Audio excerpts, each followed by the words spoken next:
A very good evening and welcome to this edition of the Fourth Estate. Charles Mangushampagi. What is the real state of the Ugandan economy? Listening to both the State of the Nation address on Tuesday and the presentation of the budget on Thursday and other engagements in which the President has been involved, particularly the week before when he launched initiatives to support especially young women around Kampala, and of course what he was involved in at the celebrations to mark 28 years of Heroes Day. What is exactly the state of the economy? We need to have some answers from experts to tell us. The President believes an economy that has surplus power cannot be an economy that is struggling. He's surprised by those who say that the economy is struggling. The Minister of Finance says the economy is not in recession but is growing moderately. What does that mean? And also in between there, the President talks about police should stop arresting young people or youth because accusing them of being idle and disorderly. He says they only don't have what to do. And that is what sometimes has led to torture and involvement in crime. So we'll be discussing torture and also discussing what exactly is the state of the Ugandan economy as it is today. To discuss that with me tonight, let me introduce Onapito Ekomoloit, Corporate Affairs Director, Nile Breweries AB InBev. Viewers. You say you make people happy? Yes. I don't know in this state, in the state of this, the way the economy is, how effectively you're delivering this happiness. long weekend, they must have been particularly happier. Yeah. Okay. The weekend was long. We'll go into the details of that. Professor Augustus Nwagaba is, yes, let me get the right, the right introduction for Professor Augustus Nwagaba, Managing Consultant at Reeve Consult International. And you say you enable economic competitiveness. Yes. So maybe you might help us to understand how competitive Uganda is in the current state of affairs. And from the African Center for Treatment and Rehabilitation of Torture Victims, we have Samuel Herbert Nsubuga. We expect later to be joined by Angelo Izama, and we should have had somebody from the police to explain their perspective on this torture story. One of the bigger discussions is that part of the police budget has been taken away in this particular budget that was read on Thursday. Let me start with Mr. Nsubuga, who is next to me here. You deal in the business of rehabilitation of torture victims. Yes. So you're a non-service provider, would that be correct? Very true. Yes. What is the state? Where are we? First of all, I would like to say that torture is really prevalent in this country because as the African Center for Treatment and Rehabilitation of Torture Victims, over the years we have been treating over 1,000 survivors of torture. 1,000 in per year. Per year. Per year. I would say that we do not only treat Ugandans, but we also treat refugees. But I could say on average that's about 800 to 1,000 Ugandans per year. Is there a relationship between the state of the economy and torture? First of all, most of the persons who are tortured, especially the Ugandans, unfortunately, it's theft. Theft. Most of them are suspects who are maybe got through after stealing, maybe like a phone or something. And so in that sense, you can say because of a person being desperate, needing to have something to eat, basic need. Just hold it a minute. Yes. Somebody snatches a phone on Kampala Road. People run after him or her and beat him up. Does that qualify as torture? Yes, because in addition to torture being excruciating pain also meted on a person, we also have what we call cruel and inhumane and degrading treatment.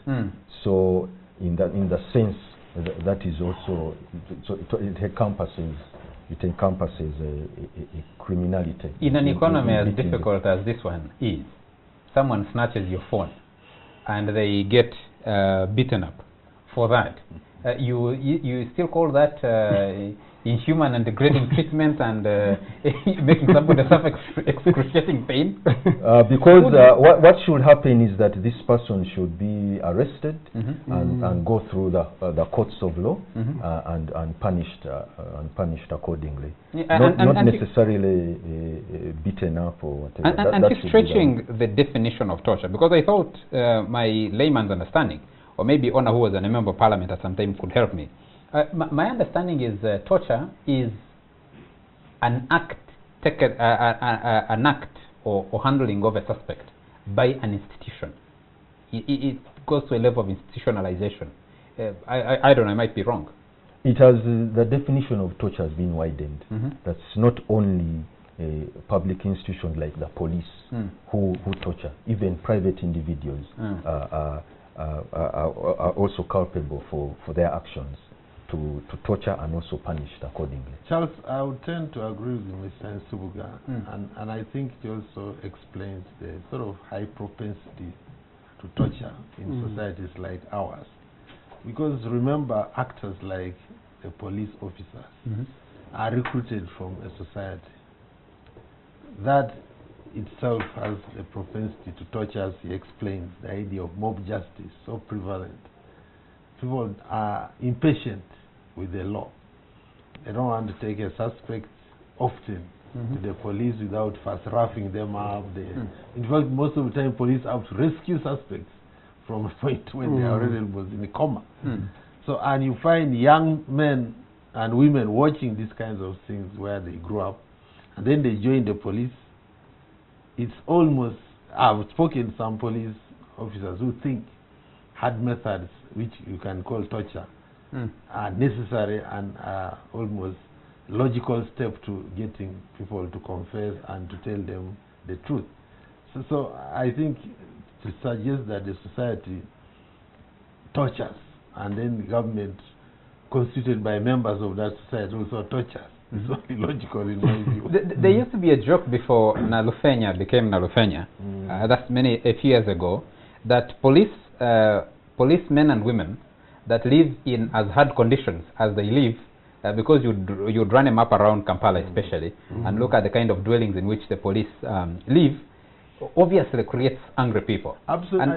And to add to that, yes. I passed through the environs of Nalufenya, and I was actually buying something from a nearby place, and I spoke to a person working in sort of one of the outlets, and I joked to the lady that, so you are the people who live next to the feared place. and then first she said, yeah, we also fear, but then eventually said, but it's also good. Some of these thieves are now, they have reduced, so it's good that they are, they are torturing them. There was a time when they cut off power at Naguru Police, and the wives of policemen went on strike, or they demonstrated. And people said, if someone knows they have cut off power and the wife is demonstrating on the other side and you are demonstrating on the street, what do you expect? How do you expect them to deal with you? But Professor, if I could draw you into this discussion. Torture is most times directly synonymous with hard economic times, because hard economic times usually would lead to an increase in crime, in crime. Now, if you listened, you were in... You were here watching the president speak about, especially that particular part of police should stop arresting youth because they are idle and disorderly. Then he went into the presentation of the budget. He was speaking after the minister had presented the budget. Do you think there is a thinking of ideas to create policy that reduces idle and disorderly, which reduces temptation to committing crime, that would lead a person to either being beaten up by a mob or being beaten up by authorities once they have been arrested? Thank you very much, Charles, and good evening, viewers. I think the understanding of torture in the context of the operations of the economy, the ECOWAS, it can be understood from either from two angles. One, when the economy bites hard, of course, what you expect is that people are going to avoid formal ways of doing things. People are going to circumvent through formal systems and want to achieve things in crooked, if you can call it in crooked ways. And of course, the institutions responsible for now addressing such matters also find problems in a situation where you have very hard means of survival. And so what you have, therefore, is a mix of people who are not willing to follow procedures, like the youth who are not getting jobs, and the president said it, we were in the budget, they are not able to get employment. They are in football betting, they are in gambling, they are redundant, they are virtually disorderly, as you can see. So what happens is that you need to find a way in which you can engage them within the formalized systems. That's one problem. There are many. It is very difficult to get them work within the formalized normative system, and you have now also institutions which are supposed to dispense their functions, but also they are finding it very difficult. And in psychology there is a term called dissonance. Dissonance means, in psychology, a behavior which comes out of your failure to behave in a way in which you are supposed to behave. So you find yourself in a dissonant way, in which case you find yourself unable to have what you're supposed to have, unable to do what you're supposed to do, and therefore you behave in unexpected, sometimes in unscrupulous way, sometimes in a way which is unexpected of you. So sometimes torture can come as a result of that. Now what the president actually was saying and alluding to is that police should realize that there are no jobs. These boys and girls are unemployed, and that therefore they should stop torturing them. They should stop engaging them in a way in which they should realize that what else could these boys and girls do in a situation where there are no jobs. So he was saying that institutions that are supposed to address, of course, that are supposed to protect us, they should protect us. They should understand the context. But they should understand the context in which they are operating. That was the message. The message was not that it's good for people to engage in those ways which are unscrupulous and which are informal and which are mischievous, but they should understand what's for going me on. I think what the president needs to get the police to kind of reduce, or if not stop, is excessive use of imprisonment, you know, because almost you can only get bail after you have spent some time in jail. In fact, if you go to a police station in this country, there are very high chances that you will step in the cell if you are being accused of something, unless if you have somewhere. Most people are always advised that you should try to prepare. You negotiate your way around. You should try to prepare, otherwise you may end up in a cell for some hours at minimum. So there is a very high propensity to send people to jail.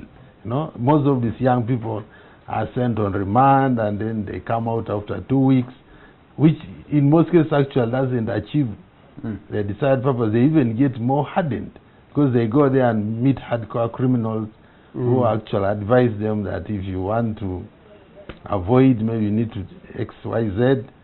So they need to strike a balance between. In a newsroom, that if you have been summoned to the police over some story and you're summoned on a Friday, make sure you don't wear jeans. Because jeans have you might end up sleeping or in the police cell for some time. but Mr. Nsulubuga, let me come back to you. Cycles of torture, institutionalized torture, has run from previously administration police, the military, and the Uganda Police Force as an institution. Now administration police was removed, so it is police and the military. There are some extremely disturbing pictures that came out recently. They've been circulating on social media one of somebody tied up, tied I think on the back of a pickup truck, another of bloody hands on walls. I also saw a picture of the UPDF officer who was in Somalia, I think. But you deal with this on a day-to-day basis. Who is the leading institution in torture? Who leads? I know you produce annual reports. Yes. The Uganda police over the years has been leading and is still leading as the perpetrator of torture in this country. And unfortunately, if I'm to give percentages of, in 2014, 35% of the perpetrators of torture were from the Uganda police. And now last year, in the annual report, which is coming out very soon, it's 43%. So even so the police is actually at the other institutions are more or less reducing, but the percentage now the police is unfortunately it's still a challenge. What explains that? Why? The Uganda police has a lot of professional men and women. Why would they wake up and begin torturing more people at a higher scale? Especially at a time when there is no war. That is a challenge. From what we know is that there are particular units in the police, which I think need to be isolated. Individuals in those units need to be isolated and punished. The anti-torture law needs to take effect to act as a deterrent. Because what happens is that they have been using the professional standards unit, where people just get demotions or transfers. And it's not acting as a deterrent. So those who torture realize that they can get away with it. I think we need to have the Prevention and Prohibition of Torture Act to bite, so that we have some people punished to get 15 years in prison, so that hopefully that would help, because that is really now the challenge. Yes. You are activists. You're an NGO. And the question is, do you try or have you tried to understand what it is in the police as an institution or among the individual officers, officers and men of the Uganda police force that propels them to torture? Because I think sometimes it's important also to understand from the perspective of the perpetrator as much as you need to understand what's going on with the victim.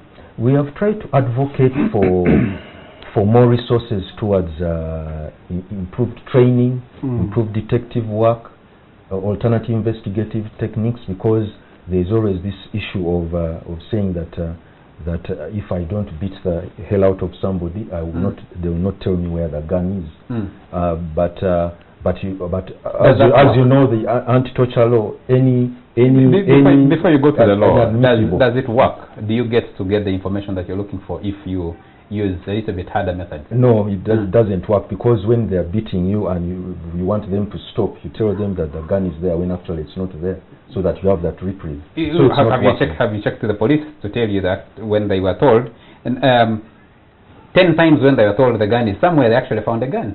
Or 10 times, no, 6 times out of 10, every time someone told them the gun was somewhere, they found a gun. Okay, now the issue is that all that will not even pass the test in the courts of law. So that is something which just one last thing before we take a break. Yes. And because when we come out of the break, we'll be concentrating a little bit more on the economy. Just one question. If you were to advise the police, knowing the Ugandan society as it is, what ways can they get the information from people who otherwise wouldn't reveal this information? First of all, we have to create awareness, not only the police, but also with even the public, the general public, that torture is a crime. And even any criminality, if for example issues like because at times it's basically people resisting arrest. Those are some of the things citizens need to know, that you should not resist arrest. if you are arrested, of course you go and you whatever and you deal with the issue. Would you accept, Mr. Nsubuga, if you met a policeman and he tells you, "I've arrested you, let's go," would you just accept and follow them? What I'm trying to say, you should not give that opportunity to. Professor, would you just walk and follow? No, you should not create opportunity, but it needs to be justified. If I'm to follow you and you have arrested me, there must be justification. Both from my side and also from your side, but not just follow. I would follow if I knew that the police cells were habitable. But just I want to say, so all of you have one caveat. No, but all of you said there is an if. But just a quick one, Charles. I think to defend the police a little, one of the challenges of the Ugandan police today is that it has become a jack of all trades, and a lot of pressure has been put on it, I think, by other actors, including the politicians, and even with ordinary people. The police has become populist. It has co-opted a lot of non-police actors into its activities, sort of para-political elements, and in the process, some of the cases, there is a lot of fusion between the police interests and interests of either the politicians or the interests of some individuals who have money and otherwise. And I think this is also partly fueling some of the mistakes by the police. Okay. Where someone goes because they are able to influence the police, they say that person must make him talk, you know. And someone, one of those units dealing with suspects said they needed to teach the suspects the Bible, the 10 commandments of the Bible. And one of them, I think, is it commandment 7, that you should never, thou shalt not steal, something? Yes. Let's take a break. When we come back, we'll be concentrating on the economy proper to ask, what exactly is the state of the Ugandan economy? 6 years ago, the economy was performing at a robust rate of 9.7%. I think that was the budget for 2009-2010. Today, the budget is performing at 3.9% economic growth. Some projections put it as low as 3.5%, or maybe that's where we're headed. The Minister of Finance, Matia Kasaija, insists the budget is not in, the economy is not in recession, but growing moderately. The President says, when I have excess power, how can you tell me that the economy is not performing well? We'll be going into that after break. You're still watching The Fourth Estate. Welcome to the segment where we'll be concentrating on the state of the economy. And Justin Wabine gives us somewhere to start from. He says, I think to some extent, people's disposable incomes have increased over time. It's paradoxical to find people complaining of poverty, but on the other hand, you find bars, pork joints, and other parking yards constantly full to capacity.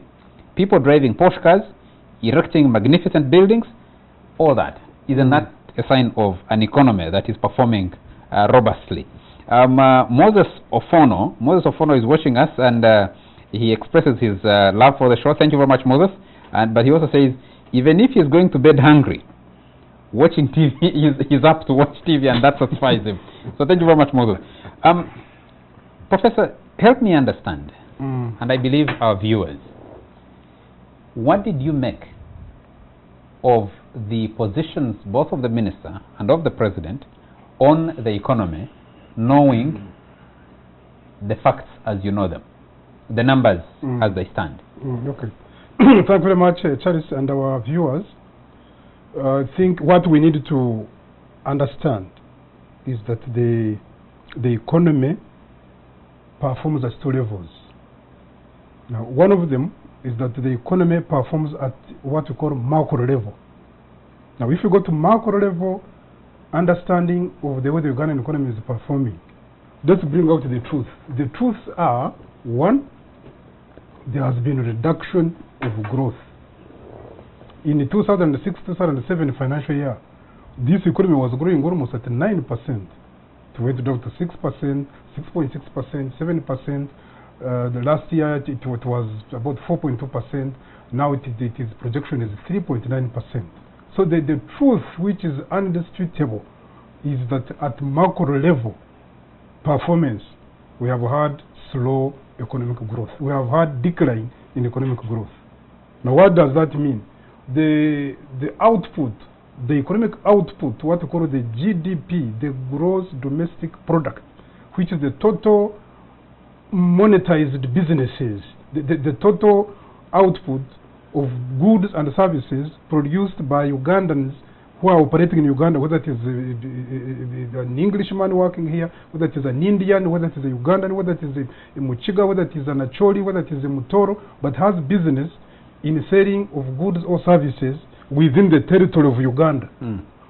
That output in money terms has reduced from, if you calculate it from 2006-7 to now, from actually 9.1% to now 3.9%.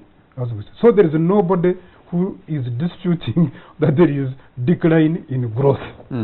Now, another truth is that government has invested a lot in infrastructure.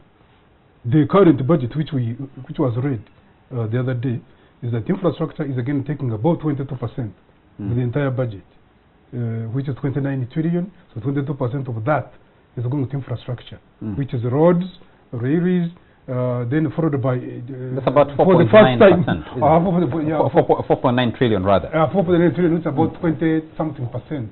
And for the first time, the second item is interest payment on debts. Then the third, of course, is energy. Isn't this the second time? Because I think even last year the allocation to debt, interest on debt payment was a top priority. Yes. But it was not second, but this time it comes as second. And then of course you have the third, energy, then you have health, education, and then you go like that. So what is the truth here? Again, the truth is with this heavy investment in energy. This is electricity, and what the president was saying is that an economy which has excess electricity, we have now, actually now we have a total of 850 megawatts. You know, we used to have very, very little electricity, but now the electricity production, if you add now Karoma 600 and Simba, Yago, and all these which are have over 2,000 megawatts of electricity, this is a significant amount of electricity. So what was being said was that, is it possible for people to say that the economy is not doing well when we are operating at that macro level performance, which is very impressive? And the truth is, it is possible. You can have very high macro level indicators, very good macro level indicators. One of them already I've said is growth. The second one is things like high infrastructure development, very high load. We have roads, we have relay gauge, the standard gauge is going to come, electricity is being generated, and so on. But still, when you come to point number 2, macro level, micro level now, performance, where we look now at a commodity now here. Your daughter who is going to school tomorrow morning, does she have milk to drink in the morning? Have you paid the fees? Do you have the textbooks? Are you having food? Now that one is now different from electricity which has been generated. By the way, a lot of electricity can be generated, and I was in the other day I was in this Kasamja sub-county in Mubende, and there is rural electrification there. So rural electrification has percolated almost every area in the country. But also what you see is that you can have electricity in that village, and it is everywhere in the sub-county, but you now as Charles has not been able to actually tap that electricity. So this was so you have a beautiful tree and lines running over. But at micro level, you have not been able to benefit from this process. This is where we need people to understand, and the president needed to understand that, of course, government has done very well in many cases at macro level indicators. But when it comes now to linkage to this micro level, to households tapping this growth, you find that many people are not benefiting from it. And they have done a research recently. I think everybody saw that research. It was reported by Oxfam, funded, and I was a main consultant there. I discovered that actually 10% of the entire growth of this economy is sharing 35.6 of the entire benefits. And of course the last quarter or so is sharing only the majority of the 40% are sharing just 2.5, which has now reduced to 1.1. So it is therefore true that the economy can grow, and this is exactly what is happening. At the macro level can do very well, but the trickling down of those benefits of growth may not be shared by the majority of the people, and this is where the problem is. This is exactly what is happening. That's why you see businessmen, some are crying in town here. Why? Because they are not able to tap the benefits. Not everybody is involved in the economy. I remember that report by Oxfam, Yes. which was launched, I think, here. Here in Serena. I think it was asking who is growing. Was that the question? We are asking, the economy is growing, who is actually growing Yes. in this economy? Yes. Honor, when the president hankers on electricity generation, and for a whole 35 million Ugandans, with a very progressive president with a vision, who has ensured stability for the last 31 years, you're generating less than 1,000 megawatts. I look for the point of celebration, and I really can't find it. Well, just first of all, listening to the president's budget comments after the minister, you must give it to him for being the chief morale booster and being the eternal optimist. And as someone who works under him, that's where you really, I think that's what gives him the strength to manage this country. I remember at the height of the anti-Konyi war, there are moments when most people thought, I mean, like Konyi was almost breaking out of the north, coming to Soroti and these parts. But the president would always insist that Konyi had been defeated even at that point. So maybe when he insists that the economy is healthy, there are some elements, as the professor explains, which vindicate him. Certainly the issue of electricity. Yes, electricity as an indicator. Electricity as an indicator. Ultimately, it can actually be the engine, because one of this country's strength is agriculture. And for you to leapfrog from subsistence to commercial agriculture, it has to be backed by manufacturing, and you need electricity. So I think there you have the engine for agricultural takeoff. No, I think my question but is, my my question is a little bit different. Yes, my question is a little bit different. So what is the contradiction? The Yes. president, of course, knows the contradiction. It's fine for electricity to be in the villages, at least as wires passing over. But he knows that the majority of the people cannot connect the electricity to their house. The electricity is not dropping. Because essentially they don't have enough money to go to MEME or to UDCL to meet the cost of connecting. You need almost a minimum 500,000, and that's a dream for most households. So essentially the biggest challenge in the economy is still that most households do not have source of income. Because if you don't have a job, it means you must alternatively have something to sell. But many communities are struggling with consistent ability to earn income by either selling something or by having a job. So that's the challenge that must be answered. It doesn't matter how much electricity you produce, it will be excess. Logically, you people have no capacity to consume it. I'm not an economist, so let me put that disclaimer first. And I'm going to ask Mr. Nsubuga. Mr. Nsubuga, before he became an activist an activist against torture, you're a marketer. Yes, and you're an MBA. I don't understand. I need someone to help me understand.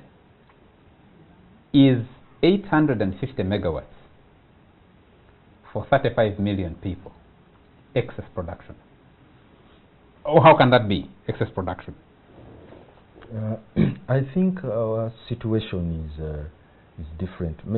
I think what I'm seeing the government is at least making sure that at least there is electricity to be tapped in now in the future. For me, what I was seeing that agriculture is still the mainstay of our economy. I've seen in this budget at least there's been a bias now towards things like fertilizers, irrigation. So those households which do not have that income which Onapito is talking about, maybe with now really trying to see that they come from subsistence to commercial, or at least some sort of processing or using a maize mill or whatever. Maybe that's when they can start tapping into that extra electricity. For me, that is where I'm seeing the positive projection of this budget. Yeah. So, Professor, so I believe if okay, now it's 850, or even though it's still, I think we use less than even 850 now. We're using about 520. Yeah.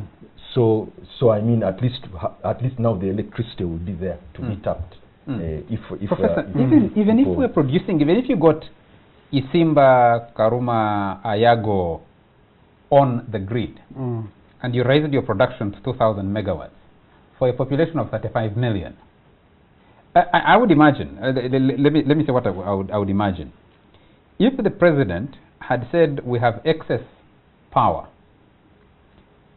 logical economics would dictate that you send that power to people even if they didn't have to pay now, on some kind of loan, so that they pay as they consume over a period of time, because you still have 10% of the Ugandan population connected to the national grid, to electricity. So if you had excess, what did you do with your excess to say you actually have excess, if 90% of your population does not have access to power in the first place? Yeah, exactly, because that's where the problem is. If you say excess, what does that word excess mean? Excess would mean that actually there's a lot of electricity. Everybody who wants to connect to electricity has connected. Everybody who is either in a house or in a factory or in a business has connected, and he has connected all the power he needs or she needs, and you have excess. But this is not the case. The case here is that people cannot manage electricity. There is a very, very high cost of like on Bujagali Dam. The cost is about 11 cents, so 11 American cents per kilowatt hour. In the terms of the economics of electricity, this is a very, very high cost.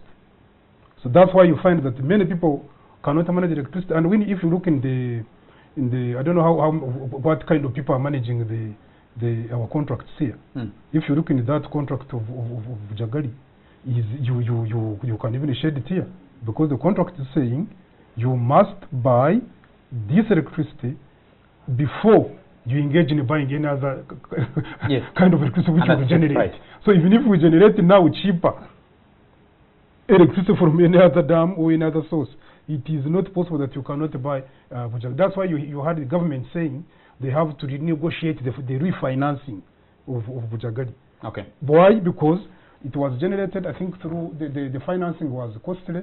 It was poorly negotiated at contractual level, and it is not possible that we can have Bujagali now electricity which was being generated and used at much lower cost than 11 cents. Okay. So if you say excess, it is not true that the electricity is excess. What is true is that people cannot manage electricity. Those who are connecting are fewer, even for businesses and homes.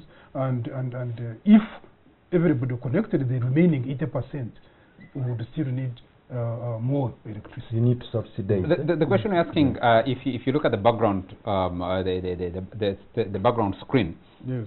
Are we in a state of denial then? Can we discuss that after a short commercial break? We'll be right back. Edmond Award is watching us, and he sent a message and he says, Ugandans can only be blamed so much for taking the law in their hands. I think this is in relation to the first part of the discussion. I have a friend whose car was stolen from the streets of Kampala. Police could not help recover the car. It was the brother of the owner of the car who spotted it being used for special hire and alerted police. They picked up a few guys, and after a few days, all were let loose on bond. To this date, the car owner cannot even recover the costs involved in the process of trying to recover his car, with the thugs continuing to steal more cars. How can you blame anyone for torturing a criminal caught red-handed, and you know they will get loose in minutes? That's a question. You may not answer now, because I need to take another message here. This is an interesting one from my friend Nteja Simwe. Nteja says, I love Museveni. He is a good political economist. However, his statement that he will not intervene in lowering bank interest rates irritated me. Are we living in a state of denial, Ona? The president talked about creating jobs for youth. He spent the other week, the week before the State of the Nation address and the budget presentation, moving around here at Subway, launching some group for girls engaged in embroidery, in bakery, in knitting and stuff like that. Another group he launched in Makerere, and that was a key part of his State of the Nation address, where he said using the little money from his president's office budget, 274 million, I think he said, or 274 million. Well, that initiative was, is exciting, and of course the president makes it look so simple. But I think one of the girls actually asked him a question. So what next after this training? And he acknowledged that that question is still. He had no answer for it. I think one element in that scheme that he did not address is the issue of market. How do you scale? It's nice to teach these girls to make shoes, to make whatever they make. But remember, all these things are already in the market. So they are immediately going to be faced with competition. Most likely cheaper priced, low priced alternatives, and maybe perceived to be of higher quality. So I think where government has consistently failed is to put money into scaling these kind of initiatives to become, first of all, viable in a competitive world. Because there is no shortage of shoes in this country. It's a question of now, if you are putting your alternative shoes, how will they be able to compete in order to get the market, which is already enjoying second-hand shoes and other imported shoes? But you never hear say there are still millions of kids without shoes in primary school, and government funds UPE. Why don't we move further and say there should be a component of UPE funding which is about getting shoes? And these girls... And you dictate that the shoes are not imported from China. Yeah, and these girls become the core suppliers. By so doing, you are able to allow them to first of all get a niche market, to become competitive as they improve quality before they can step to a competitive market, especially if you are talking of a foreign market. They have no chance. I think you raised an interesting point there. I've raised a similar issue with, say, something like milk. We still hear milk is being poured because the market is not sufficient, but kids are starving in schools. They never taste milk. And I don't think the professor can tell us, anybody, World Bank or otherwise, would complain that that is a subsidy that is unfair when you are rescuing kids from working their feet. So I don't know why that economics doesn't make sense. Maybe the professor can explain. Let me just expand a little bit on what Ona had said, and we'll be opening our phone lines as well.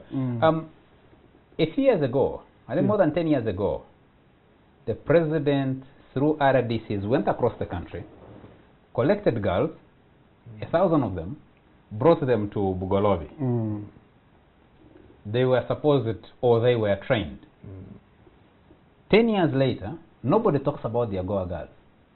We ran headlines in newspapers of the AGOA girls when they were being recruited, going to launch that training. So the president launched actually the first consignments. Yes, the president launched the first consignments, took photographs with the girls behind sewing machines. 10 years later, we can't pick a single girl from the AGOA girls group and showcase them as a success story. We come up with a new story of the girls of Subway and the girls of Wandegea. People have been asking, you have the youth fund that's been running, I think, for now 2-3 years? Yes, a few years now. And they're asking, where is that single success story that tells Ugandans, if we follow this route, it's going to deliver us to some destination? And like Ona says, one of the things we lack, I think, is innovation. Everybody does the same things. People did embroidery 2,000 years ago. We're still doing embroidery today, and knitting, and shoemaking. Why is there that disconnect in the thinking about the economy? Yeah, thank you very much. Charlie, if you look at the countries which have succeeded in this kind of initiative, is that these are countries which have come up with very high-tech, innovative, both ideas and innovations. And one best example is actually South Korea.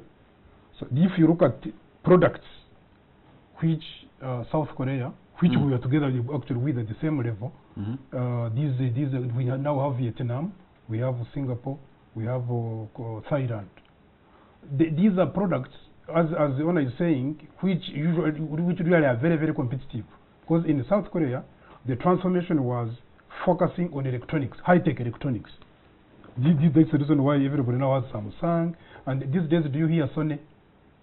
Do we have any Sony products here in Kampala? Samsung and now Huawei have taken up over this electronic industry. So what happened is that South Korea focused on, first of all, getting cheaper money. They got cheaper money, invested in very highly innovative and high-tech products, which were able to compete effectively in both American and African markets. And actually, they beat the Japanese market. The world over. So you're talking, you're talking Samsung, you're talking LG, you're talking LG, this TV.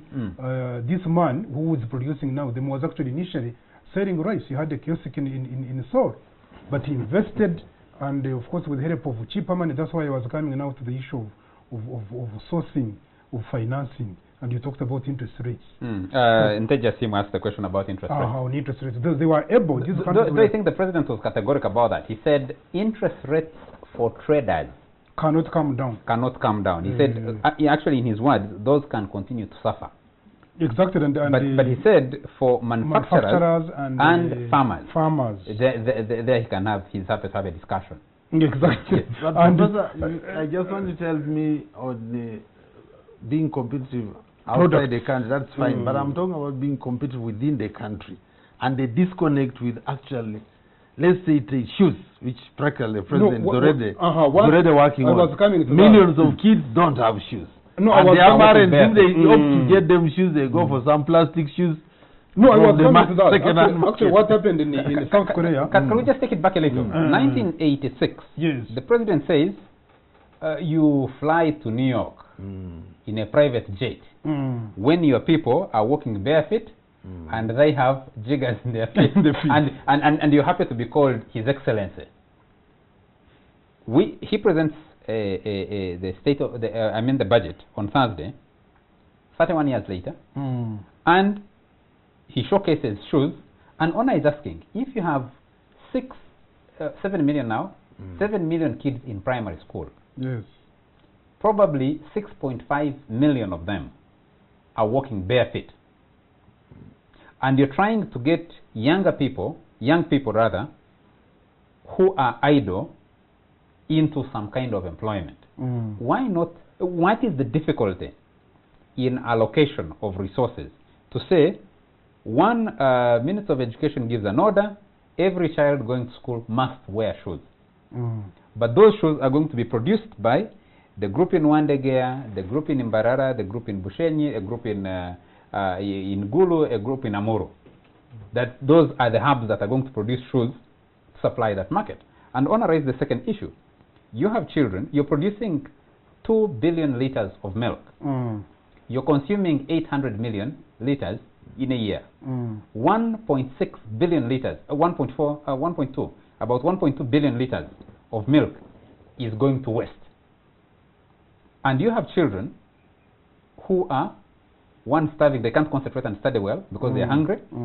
They're in school, you can't provide them a midday meal. What magic would you need to have around budgeting to make sure that you can fix those twin problems? Why does it seem so complicated? No, it is not complicated. It is the people here managing the economy who are complicating it. Because what other countries have done, as I was explaining, is that two things should happen. One is that you must have cheaper capital for production. So the unit cost of producing these items is lower and therefore is competitive. That's what Ona is saying. But also, two, you must make these products penetrate the market, both domestic and foreign.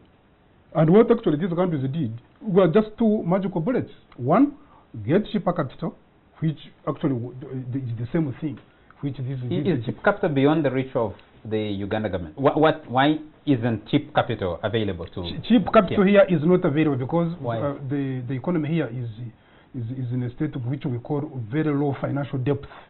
The economy here has very low financial depth in economic terms of actually 0.23, only 23%. Like Kenya has over 63%. The economic agents relative to GDP, or in English language, the areas where you can get money, for example, by these banks, are not there. Here we have only NSSF, where you can go and go and get some money, and that's why you find these banks are operating. I thought NSSF is not available.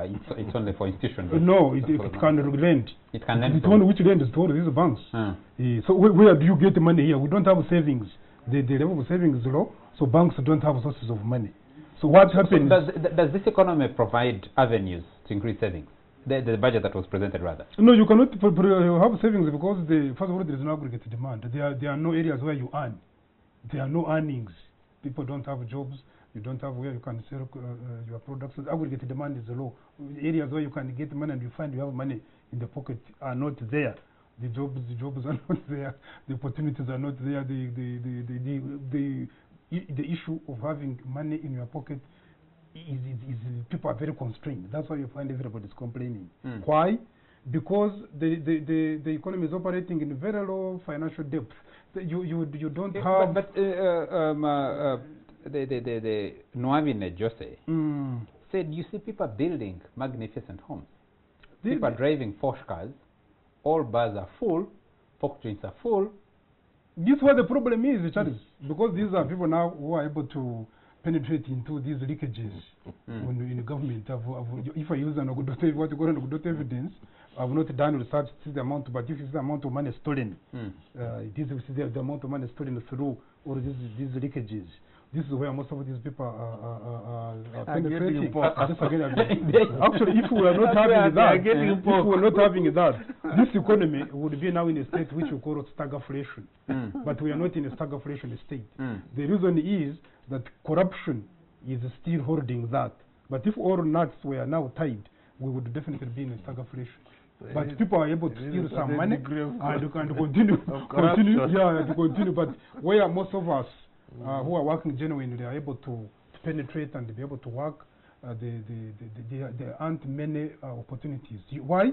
You have agriculture, which has 80% of the population, but it is contributing 23.2 only to GDP and is growing at 1.1%.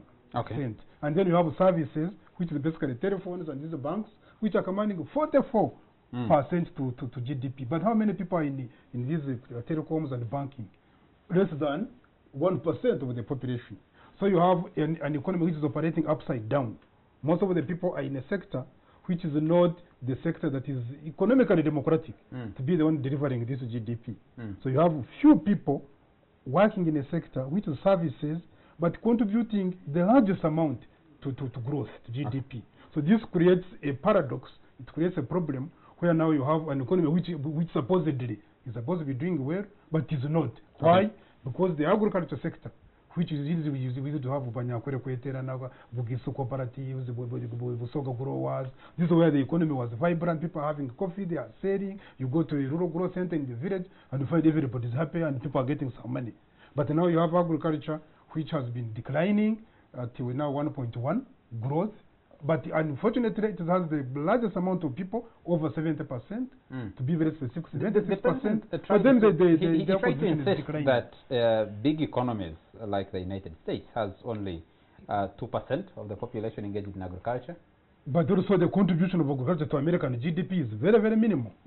So they have very minimal contribution, also very few people. Okay. But here it is the other way around. You have the majority of the population in that sector, but also contributing less to GDP. And declining. And so you cannot hide. You cannot hide from investing in agriculture. You cannot. Let me repeat it. You cannot. Why? Because you have the majority of the people there.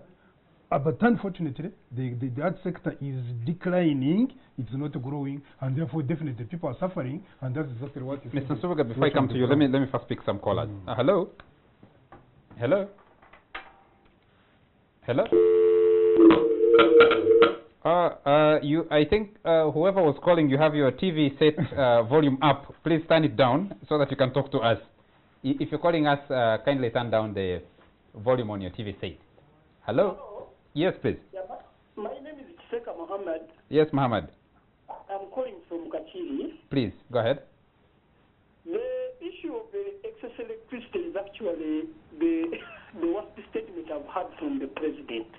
It has indicated that our economy is operating at excess capacity. We have potential, but we are not producing.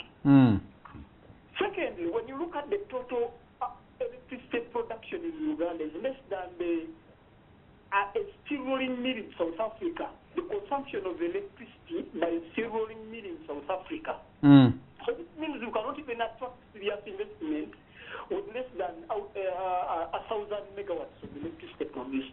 Yes. Lastly, there are so many people in rural areas who are willing to connect to power, but because of the cost of connection, it's very high. So the economy is stagnant. There is no consumption expenditure by people unless government finds ways of igniting consumption. Okay. It remains stagnant. Thank you very much. Thank you very much, Mr. Seka Mohammed. Do you have another caller? Hello? Hello? Hello? Hello? Yes, sir. Yes. Your name and where you're calling from, sir? My name is Ernest Oloya. Yes, please. Yeah, I'm not talking about the budget. Yes. But there's something which is contradictory in my mind. It is about disparity in income. Higher income earners really earn high, and there are very few. Now, these statements have been made by humanitarian organizations. For example, Oxfam recently came out with a statement. Now, the question is, how do we make this disparity close? Should we stop those who are really rich and continue to go rich from continuing to go rich by saying stop there, let others take over? Of course, make some money. Or should we leave them to do what they are doing and we follow Adam Smith's economic policy, which says let the greedy manners lead them to do what they are doing, because they are doing it for you. They can't eat all. Whatever they produce will come down to you. Okay. Because the question is really, should we distribute what wealth these people have? Then tomorrow there is no more investment.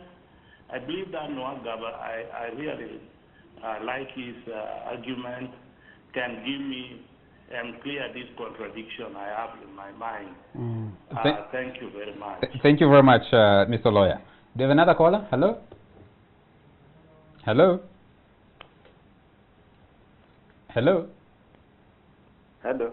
Yes, sir. Your name and where you're calling from? Yes, my name is Sam Taremwa. Yes, Sam. I'm calling from Nigeria. Yes, please. Thank you for the show. You're welcome. Yes, you started with an issue on torture. Yes. And we would all agree that torture is a bigger subject. The only concern that I had about that is situations where we have organized crimes and non-organized crimes. Vis-a-vis confident and non-confident officers who are charged to handle such crimes. Now, of course, with organized crimes, you realize that for someone who has organized a crime for several years, by the time he or she goes in to execute, whether you like it or not, handling him with hands with gloves and all that, you may not be able to get a solution or information leading you to other levels when you are looking for a solution. So my concern here is who is supposed to carry out the torture that is within the mandated scope, and what type of cases are we supposed to be looking at? For example, a case of Kawese. If we are told that someone was tortured and arrested it led to information, timelines, and how Kawesi was murdered, I'm sure there will be a balance there. So I think we need to look at that topic in its broader perspective and then be able to see what position we have to come up as a country. Thank you. On the issue of the economy, Yes. macro and micro levels. Now, which one should be given the first priority? What should we concentrate on first? And then, how can a country like Uganda strike the balance between the two? And we'll also be happy to share from you members the role of citizens in all this. Okay. Because at the end of the day, we have institutions charged with steering both macro and micro economics and development.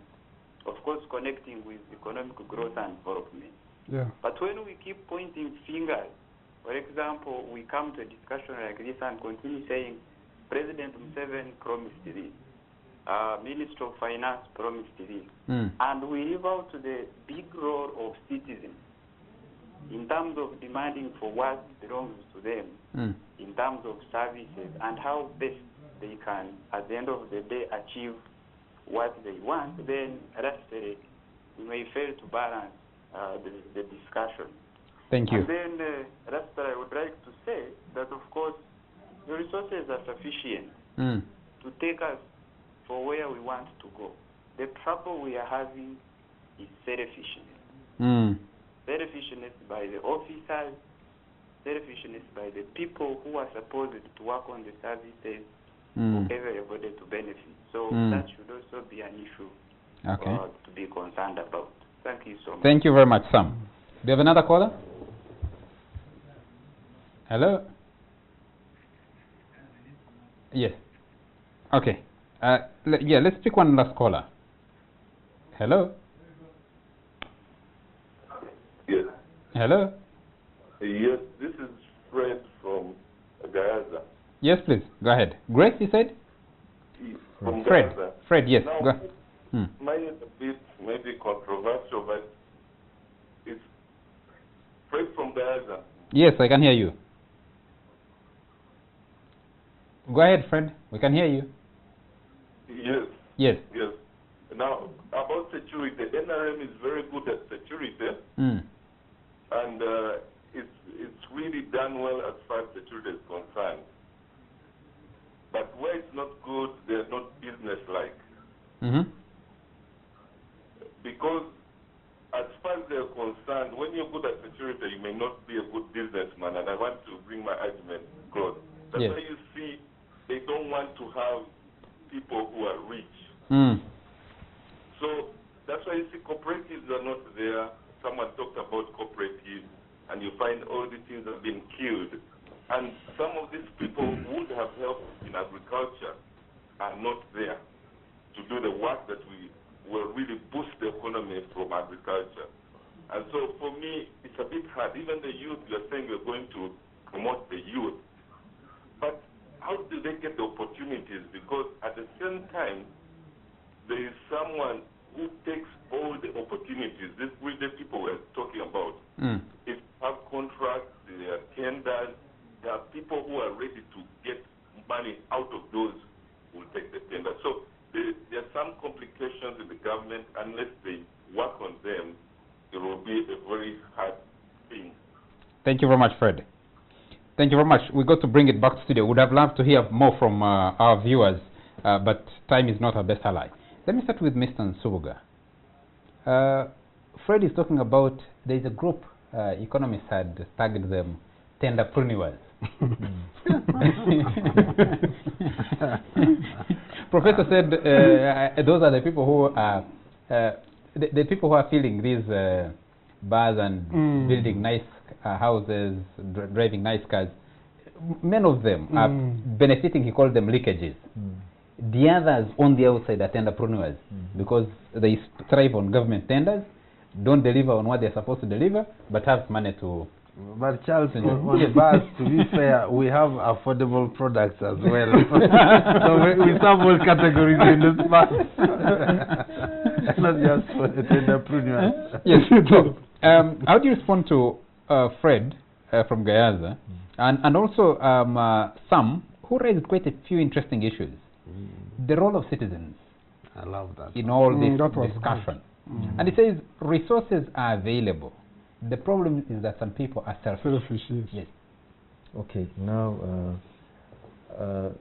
first of all, the issue of, okay, there is also an area where we talked about torture. Torture. Yes, I wanted you to respond to the economic issues first, and then we can conclude with the torture thing. Okay, now, of course, the issue of, I think you cannot have it two ways, where, because now, in this case, corruption is helping the economy, which should not be the case. We have to stop those leakages, and we really get the sense of where we are now. And some people might call this bias, but every time I hear, I think all Ugandans read from the Book of Lamentations. Everybody says what we need to do. What we should be doing. What are we doing, and why are we not doing it? I think it comes back also to implementation. We have so many laws, so many things against corruption, but is it acting as a deterrent? Because we have to give an example of somebody who has stolen public funds, and that person is punished, and people realize that they cannot go that route. Another thing which I'm also seeing is that to help us is issues of absorption. There's been a challenge of absorption of funds, especially when you get a loan and absorption of different institutions. I think that is also an area where there should be serious improvement, where we would have people taking back. Since our time is short, let me also give you this opportunity, because the other panelists will respond to some of these same issues. Sam asked about what you do, organized crime, hardcore criminals. What else? Okay, that has always come up. First of all, torture is, in no circumstances should torture be done. Of course, this is something which at times is people look at you and say, but what are you talking about? But because it's a crime, it's criminal to torture. But what we should do is to retrain our officers so that they use forensic science to deal with all these crimes. That's what should happen. And I hope in the work plan of the police for this one, that issue will be emphasized, because it will help. I don't want to belabor that. Like Sam said, it's a long and deeper subject that needs a whole show on its own to discuss, because it's an emotive issue.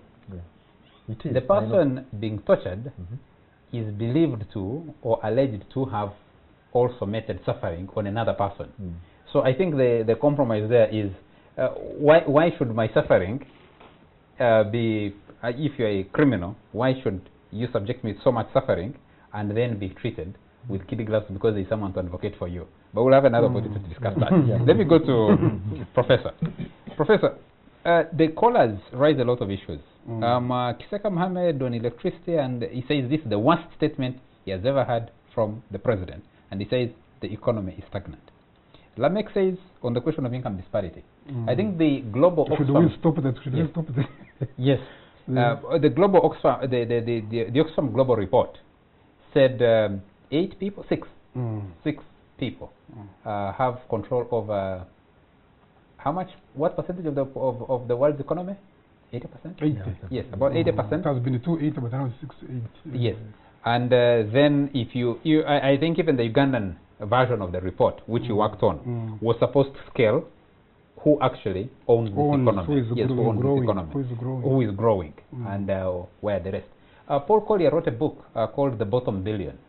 Yes, and he said there is 1 billion people who are breaking down, going down. A majority of those are down south. And then there's a very small percentage that is constantly going up. How do you close those gaps?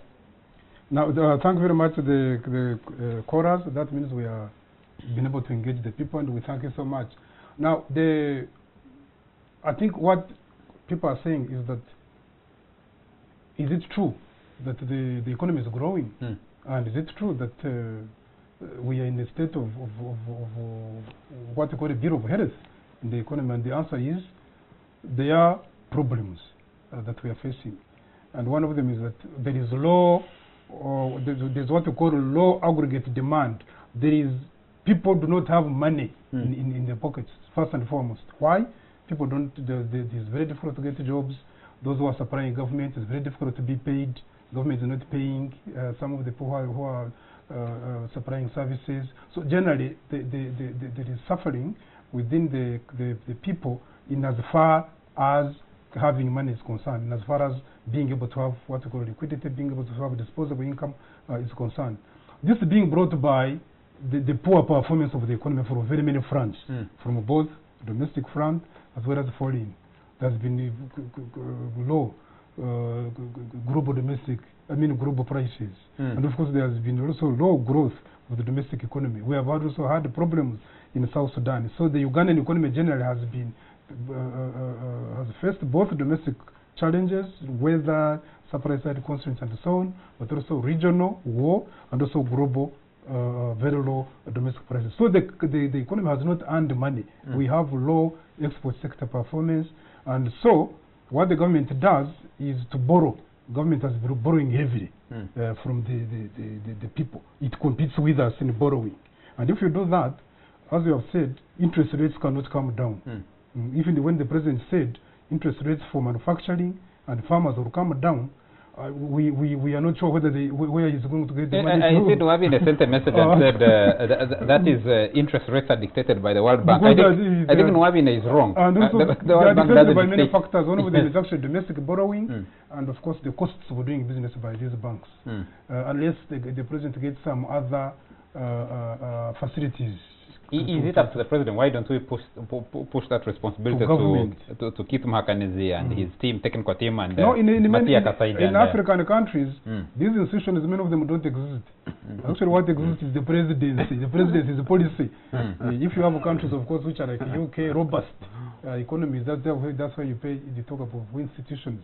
But here in these very, very poor countries, in UK, it doesn't matter whether you have Cameroon or you have or whether my friend Jeremy Corbyn is going to get the prime ministership. It doesn't matter.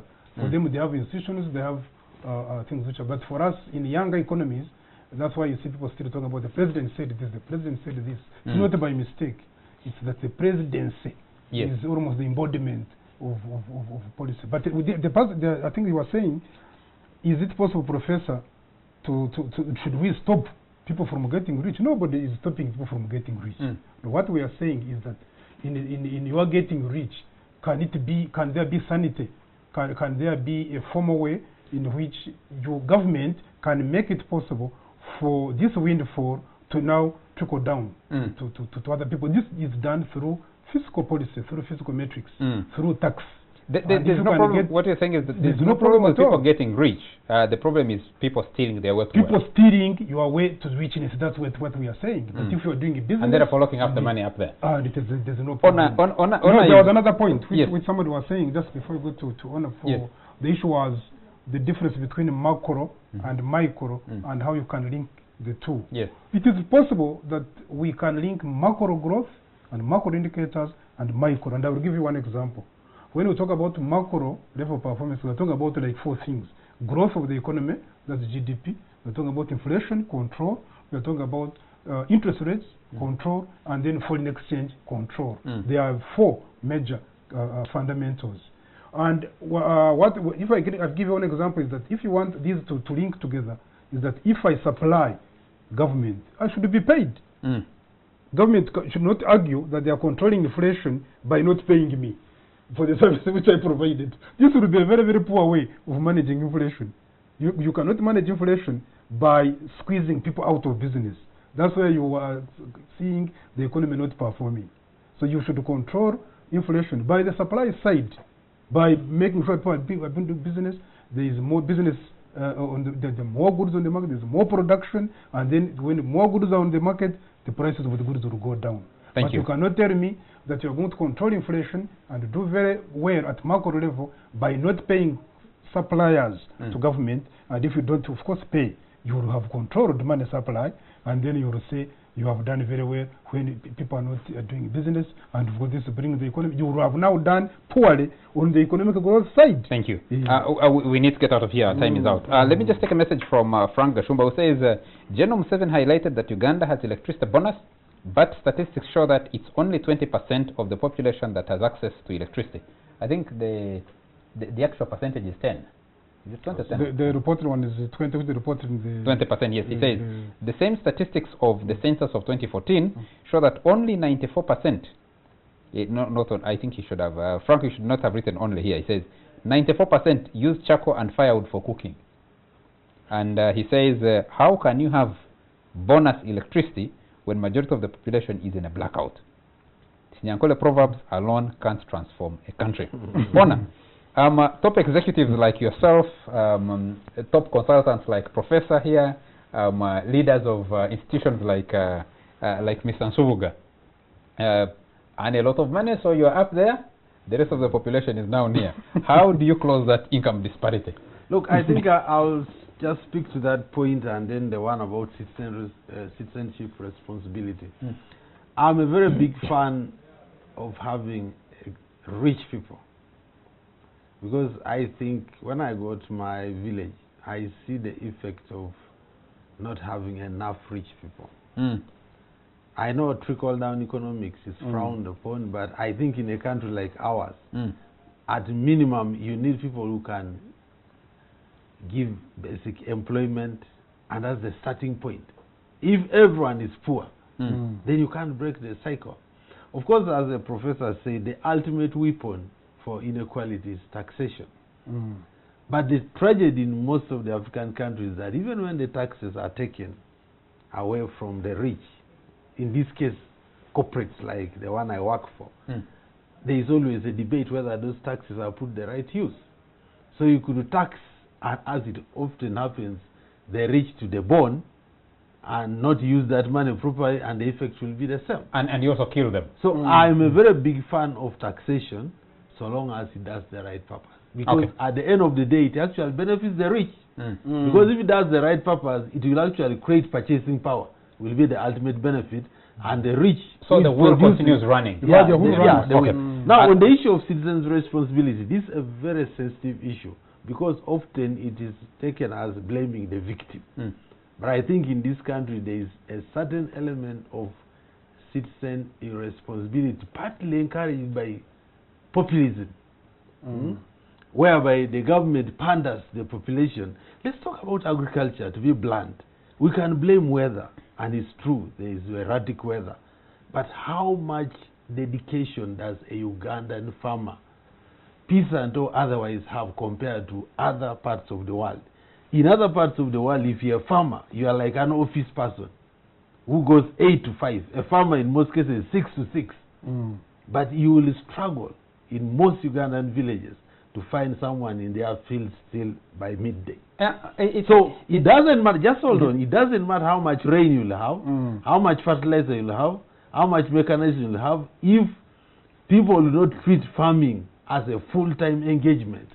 You are likely to still suffer from low production. Yes, I think I made a disclaimer that this is a very sensitive issue. We need blaming the victim, and you can be the whole show. You can be lynched for it. We need a whole show to discuss that, because I've seen farmers who do 6 to 6.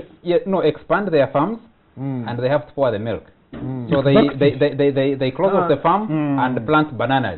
Then they can't sell the bananas. And it's a cycle. I think the factors are broader. We need to have. You can be linked. We need to have a full discussion on that. Not working harder now. The production team are telling us that we need to get out of here. We've short our time. But Rama Omonya says, thanks for the show. I think the president has never understood the economics of FDIs, or foreign direct investments. All investors want quick returns on shareholder investments. Investors come with cheap money, who produce at very low cost and outcompete local investors who borrow above 20%. Besides, they get tax exemptions. Investors must transfer technology, capital, and skills. Uganda Investment Authority does not have a mechanism for auditing this. There must be caps on the profit repatriated. Economists like Professor Nwagaba should advise the President that foreign investors alone will not transform Uganda unless we build local investments. And he says, greetings to the panelists. Thank you very much, Rama Omonya. Another listener here says, thanks for the show. Honestly, it's inevitable for an economy to slow down at some point after sustained growth, high growth, over 30 years. But they should stop lying that our debt is sustainable by using debt to GDP ratio. It's archaic. GDP does not service debt. It's government's annual revenue. And this is Burite Joseph. I mean, interesting, and I think we need to end it there. Our time is out. Thank you very much. Just one last message. I think I should take this. Someone was saying, this is Julius Ankunda, who says, I should let the professor expound on Apito's idea of targeted local consumption to boost productivity. Julius, unfortunately, at time is out. I don't have the latitude to ask Professor to our time. I don't know if he dodged the question. Our time is out. We need to get out of here. Thank you very much, Apito Ekomolot. Thank you very much, Professor Augustus Nwagaba. Thank you very much, Mr. Samuel Nsubuga, for making time for the show. Thank you very much to you all our viewers for tuning in tonight, and thank you very much especially to our production team that stays out late to make sure that this show comes to you. From me, it's a good night. Thank you. Thank you.